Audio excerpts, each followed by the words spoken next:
Multimënyrat e njohjes së dijes së fshehtë.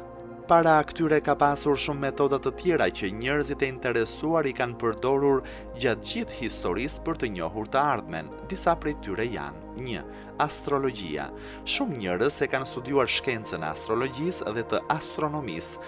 Këta astrolog dhe astronom janë marrë me studimin e lëvizjes së planeteve, të yjeve, të hënës, me orbitat dhe rrugët e tyre, dhe nëpërmjet leximit të lëvizjes së yjeve, ata kanë arritur të lexojnë në thonjza të ardhmen dhe thonë: filani do të vdes në filan ditë, apo në këtë kohë do të ndodhë një luftë, ose do të ketë paqe, ose u thonë mbretërve: mos luftoni në filan vit, ose luftoni në filan vit, e të tjerë. Këto i sheh dhe i dëgjon çdo ditë nëpër media. 2. Hedhja e fallit me rër. Ka njerëz që shkojnë tek një person që hedh fall me rër. Fallxhiu i thotë, për shembull, se ti do të kesh 5 fëmijë, shëndeti i tyre do të jetë kështu e ashtu, emra do t'i kenë kështu e ashtu, ose i flet për biznes, merruni ose jo me filan biznes, e të tjera si këto. 3. Hedhja fall me shikim. Falli me shikim realizohet me shumë forma, si leximi i plëmbës së dorës dhe i vizave të saj, apo shikimi i filxhanit të kafes, e të tjerë.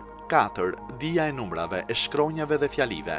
Ka fallxhor që llogarisin shkronja dhe fjalit që formojnë një numër, dhe me llogaritjet që bëjnë dalin në përfundime se do të ndodhë kështu apo ashtu. 5. Në nështrimi gjindëve dhe përdorimi i tyre. Disa njerëz, për shembull, afrojnë gjindët dhe i pyesin. Gjindët u përgjigjen dhe lajmërojnë atë për të ardhmen. Ai, sipas këtyre thënieve të gjindëve, i lajmëron njerëzit. Por këtu ka një problem thelbësor, sepse një pjesë e njerëzve mendojnë se gjindët kanë ndjeni për të fshehtën. Duhet të qartësohet përfundimisht dhe prerë se gjindët nuk kanë ndjeni për të fshehtën, përkundrazi, ata janë njësoj si njerëzit. Njerëzit flasin për çështje që janë të vërteta, ndërsa gjindët i analizojnë, por ata nuk e dinë të fshehtën. Allahu i madhëruar në surën Sebe flet për gjindët dhe se si ata i bindeshin Sulejmanit, paqja qoftë mbi të, se si gjindët punonin dhe i shërbenin atij.